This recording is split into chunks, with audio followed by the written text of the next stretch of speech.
Hello YouTube, what's up? It's me, Amaxter. We're back with Season 2, Episode 4 Behind the Mod, and for this episode, we have McJty joining us. Hello. Hello, hi. Hi. So you've made RFTools, Deep Resonance, the One Probe, Immersive Craft, and lots of more mods. Yeah, 10 mods at the moment. I've just counted them, so... Yeah, quite a few. Let's begin, like always, with how you got here, and how you got into Minecraft, I guess, and when and why you started modding for it. Well, I started in Minecraft actually rather recent. The first time I used Minecraft, it was in 1.6.4, so not even beta, but a pretty recent version. And and soon after I minded that mods were even possible. But at some point I was made aware of Feed the Beast, so I saw things like Feed the Beast, and in the beginning it was a bit like, what kind of thing is this? I don't know how it works. But soon it opened my eyes that it was possible for a sandbox game to be so open for modifications. And well, I don't exactly remember, but somewhat after that, I started investigating on the web how it was done. I was curious how it worked and how it all fit together. Huh. And yes, then I found out about Forge and so on. So that's basically how it started. So first with the very first version of RFTools was really very, very primitive and small, but it grew very big very quickly. So and that's where we are right now, I suppose. Huh. And what made you decide, I guess, to make your first mod RFTools?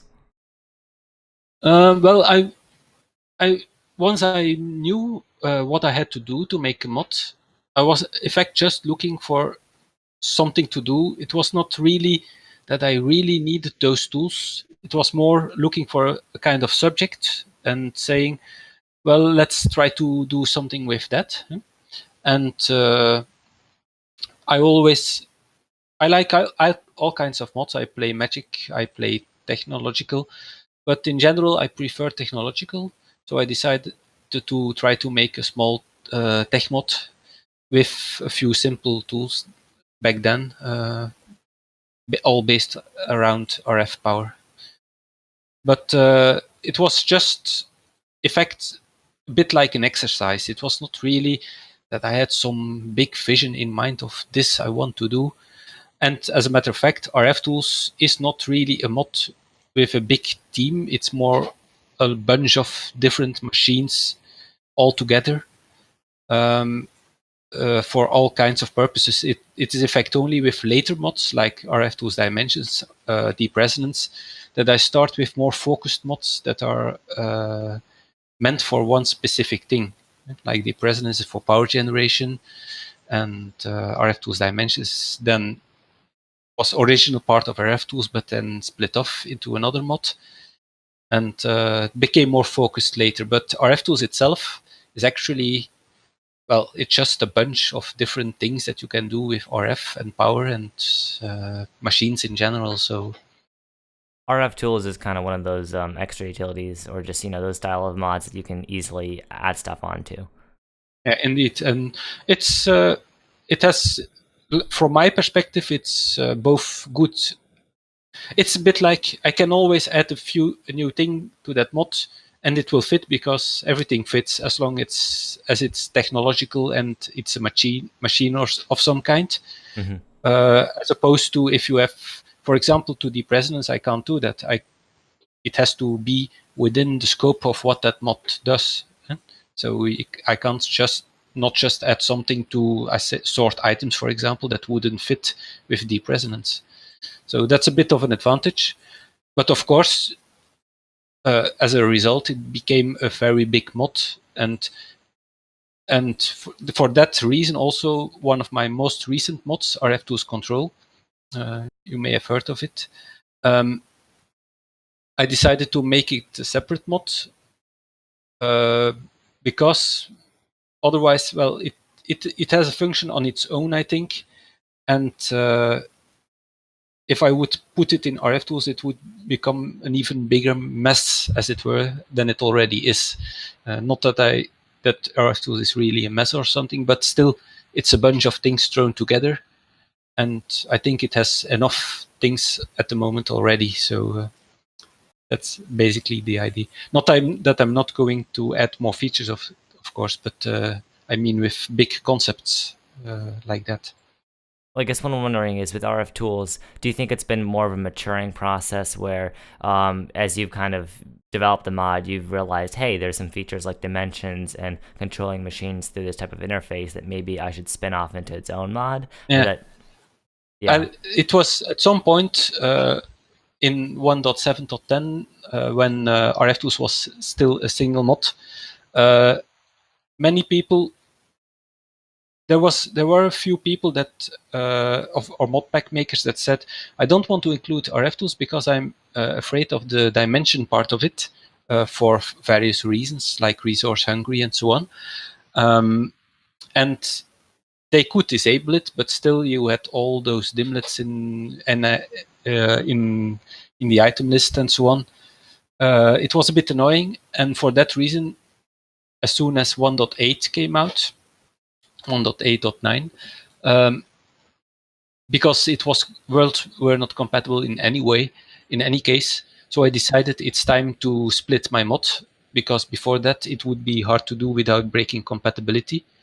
But with a new version of Minecraft, you have the advantage that there is no compatibility anyway. So it's a good time to do such massive changes. Yeah, and you were pretty early to 1.8 compared to most other modders in terms of getting RFTools and your mods updated. What made you so motivated to do that? Well, I was early. As soon as 1.8, 9.8, yes, that was it. 189. No, 189 was out. Sorry. But I didn't I didn't start with 1.8 itself, like, for example, Timecraft did. Yeah? So Timecraft was still a lot earlier, but Timecraft was ported to 1.8 itself. Because I felt at that point it was still, well, there was the big problem with the JSONs. Everyone was afraid of them, and at some point they were also, in my opinion, rightly afraid, because it was really a very hard system for us modders. But luckily, Forge took action, and they implemented a pretty good extension to it, which is still used right now, which made a lot of things that we want to do in mods, sorry, a lot of things that we want to do in mods possible, and without thousands of JSON files, for example. Yeah, I think with 110, you did update, and it was, or 1.8, newer versions. Lots of people. Did you get do you think you get a lot of flack for it, or did you just not really care that much? Were people like, oh, why are you focusing on 110? I still play on 1.7. Did you get that kind of response? Oh, yes, I still do. There are still many people that play 1.7, and rightly so, because 1.7 still has a lot of very interesting mods, and it is still a very good platform to play on, I think. For example, Infinity is an extremely popular mod pack, which is probably one of the most popular mod packs for Minecraft ever, I think, as far as I know. But I think that one should, for new development, I think it's better to focus on the latest versions of Minecraft. We can't stay on 1.7 forever.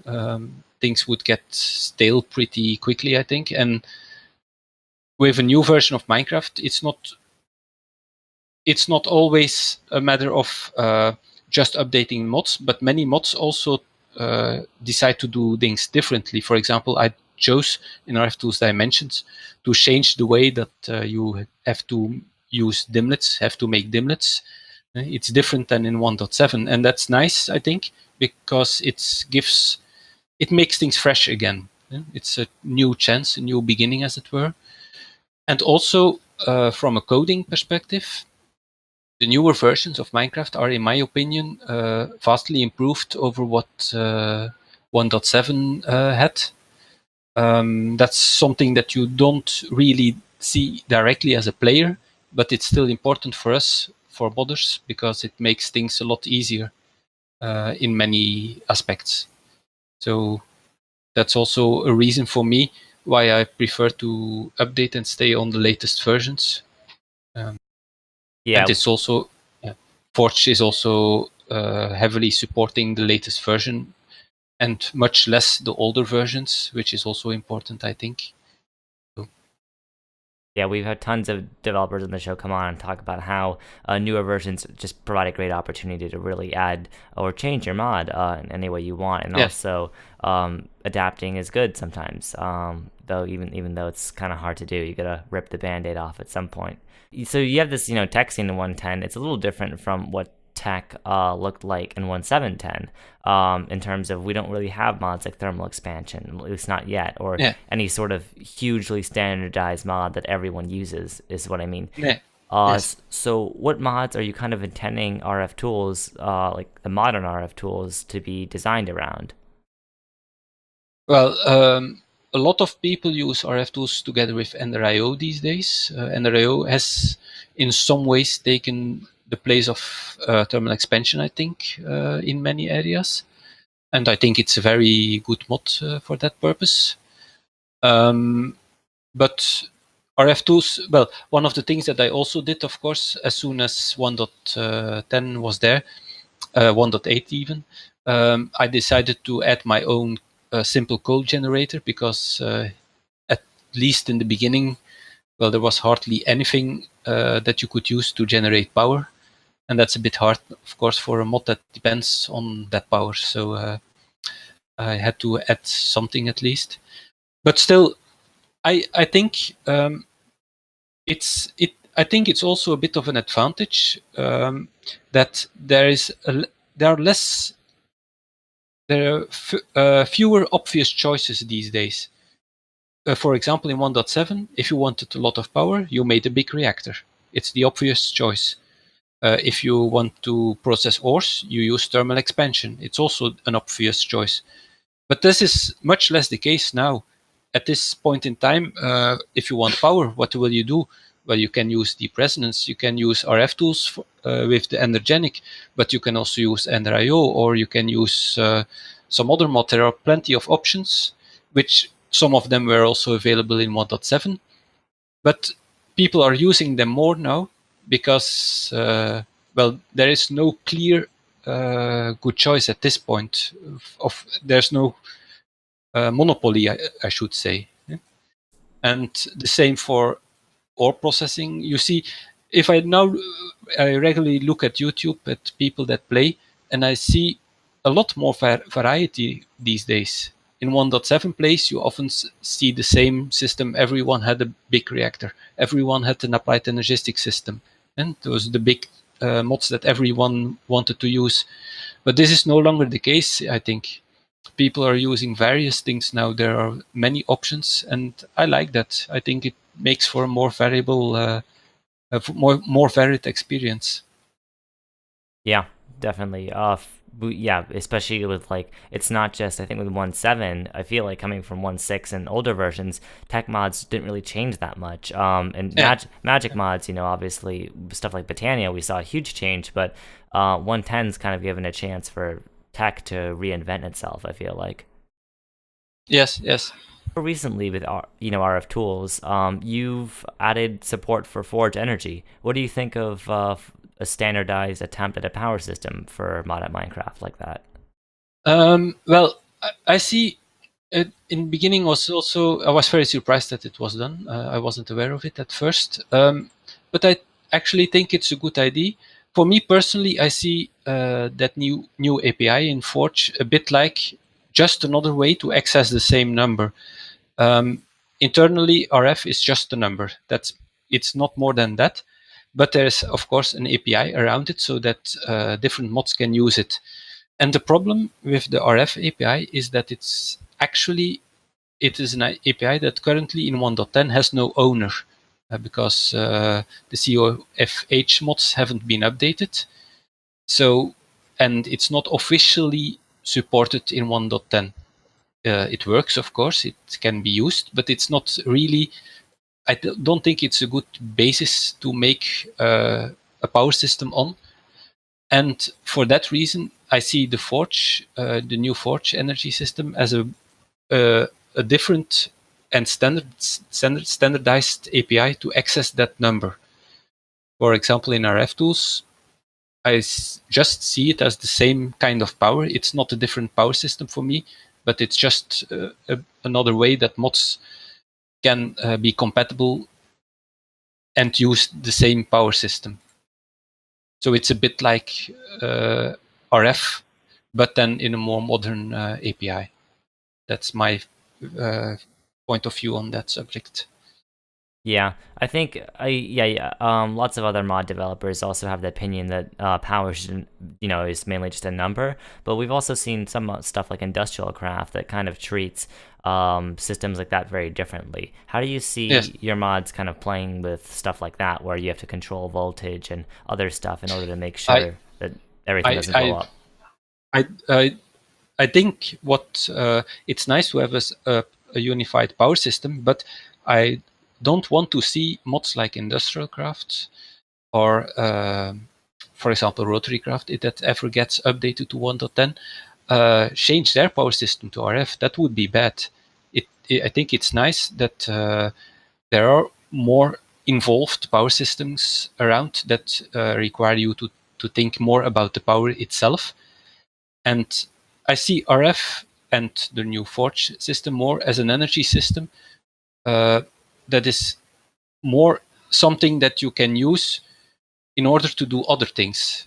It's more like you want to have a storage system, you want to have auto processing, and you set up some power generators here and there. It's easy to set up, relatively easy, because there are some mods that also add a challenge to that, like, for example, deep resonance, which is a bit harder. But it's a general system. You don't have to worry too much about compatibility. It will mostly work, and that's fine. And if you want to go with more realistic or more advanced power systems, then mods like Industrial Craft and Rotary Craft and whatever else there is are ideal, I think. So I think these power systems have their place too. I wouldn't want to see them use Forge energy. So you haven't just been sitting still with mods like RFTools, though. You have this new mod which adds tooltip information called the One Probe. For those who don't know, what is that, and how is it different from another tooltip mod like Wayla? Well, it actually, it was the reason the mod exists was because at some point someone was complaining that my deep resonance tanks showed information in the Wayla tooltip, which was actually only easily obtainable through Wayla. So it was not a hard dependency on Wayla from this deep resonance side, but if you don't have Wayla, it made the mod a bit harder to use. And that person didn't want to use Wayla because he didn't consider it a very immersive thing that you could just see every block what it was, what it does. And then at that point, the idea grew, what if I make something like Wayla, but one that needs an item so that it's more like you are actually measuring something with an item in your hand. So that was the basic idea. But then, well, it grew again, like many of my mods seem to outgrow themselves. It grew again into it's a bit bigger, and eventually it's actually now considered to be a pretty good alternative to Wayla, especially in the sense because it's actually actively developed by me, in contrast with Wayla, which is only updated to work on every new version, but there are no new features or anything coming out for it, at least at this point. Maybe that will change in the future. One never knows. And it was, I was a bit surprised, but the One Probe is actually adopted pretty fast. because let me check. I can see in how many modpacks it's currently used. In 145 modpacks on Curse, because I can see that in my statistics. Nice. But that's the modpacks that are on Curse, the official modpacks on Curse, of course. So I think that's a lot. So Yeah, and there's probably even more on Technic or whatever other yeah, platforms. Yeah. like it's possible, yes. So it seemed to have it seems to have some success. So that's nice, of course. And also one of the things that I try to work on a lot with the One Probe, I try to make sure that the API is both powerful and not too complicated to use, because if it's too complicated to use, nobody wants to use it. But it still needs enough power so that you can do the things like more advanced rendering and more advanced information, that kind of stuff. Yeah, I think it's great, because something like Waylar, just the tooltip in general, it does kind of need to be frequently maintained, especially in today's world where people want to see all sorts of information and use Yeah. it whatever way they want. It's great to have something customizable and that has a lot of support for other mods. Yes, I agree. Yeah. You also have Immersive Craft, which I think goes pretty well with the One Pro. But those meant to be played with together? Is that like a common theme that they have? Not really. Well, both are a bit more immersive than usual, but Immersive Craft is actually the One Probe is as a bit. It's not really a tech mod, but it's a bit more technical with that probe item. You could, of course, retexture it and make it a kind of scanner. While Immersive Craft is not really a tech mod. Immersive Craft is more a vanilla style mod, I would say. It adds things that look more vanilla-like than so in that sense, they don't actually fit together well. But in how you use them, they fit. They can fit. They're both mods that try to add a bit around immersive. How you make the world more immersive in Minecraft. So in that sense, they do fit. Yeah, because they're both kind of interaction mods that try to, Yeah. I guess, take away the interaction in the sense of messing around with UIs and stuff. Like with Yeah. One Probe, you need an item by default, and with Immersive Craft, you have all these kind of visual storage or crafting blocks. Yes. Yes. But yeah, so you have all that, but you're not just a modder. You also do kind of let's plays and have your own personal pack that you play. And Yes. Mm-hmm. this isn't we don't see this super often with modders because lots of modders don't really play the game much themselves for whatever reason. So what inspires you to kind of do that as well and also share your personal pack with others? But I think I don't know actually how other modders do it. Keep their motivation high without actually playing what they create. Um, if I wouldn't use my own mods, I would. I don't think I would still be modding at this point. It's for me. It's important that I make something that I can use myself, and it also helps a lot for me.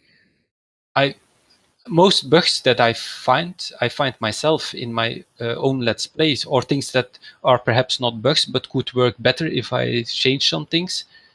And for me, it's also a way to make sure that my mods actually work well and that they are fun to use. It's if I like to use them, then I think other people might also like to use them. So and of course, the most important reason, which I already said, it's motivation. It's you very often see modders stopping to work on their mod because they get burned out. It's no longer fun for them to work on it, and if it's no longer fun, well, why do it then? It's needs some kind of motivation, of course. Yeah, for sure. Well, yeah, I mean, it's something you think would be really common, but lots of modders, for whatever reason, maybe they don't have time. We just don't see that. So it is nice to kind of know that that's what keeps you going because that Yeah, is, yeah. how most people experience Minecraft. So to have a modder who makes the mods that people enjoy for that do that as well, I think is definitely good. Yes. Hmm. Yeah.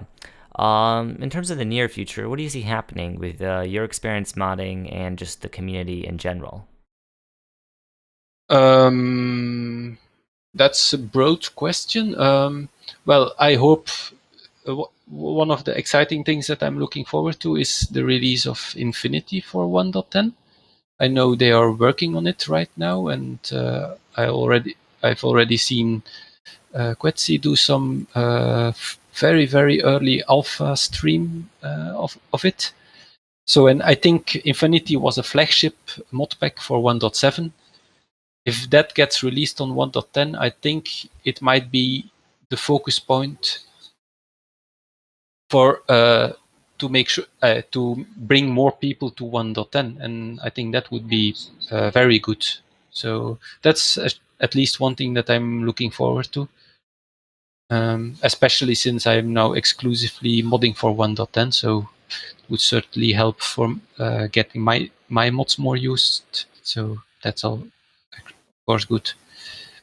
Yeah, to see a kitchen sink pack for I think 110 is going to be a really good sign for it because we already have this stuff like JEI. We already have the One Pro. We have these kind of core mods that lots of people use, all updated for 110, and I think it's going to be fun to see how that plays out.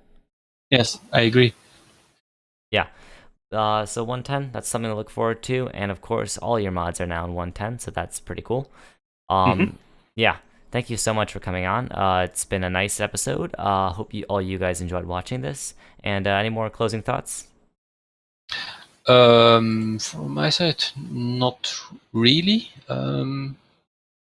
No, I would say to the audience, keep enjoying my mods, and if you don't, well, so be it. There are other mods to enjoy, I suppose. So the most important thing of it all is, and that goes for players, for modders, for everyone, is to keep having fun because that's what it's all about.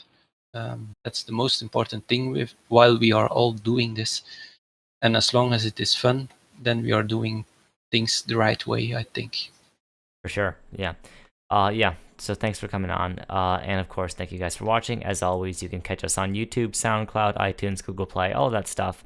And yeah, this has been episode 4. See you in the next one. Goodbye. Bye.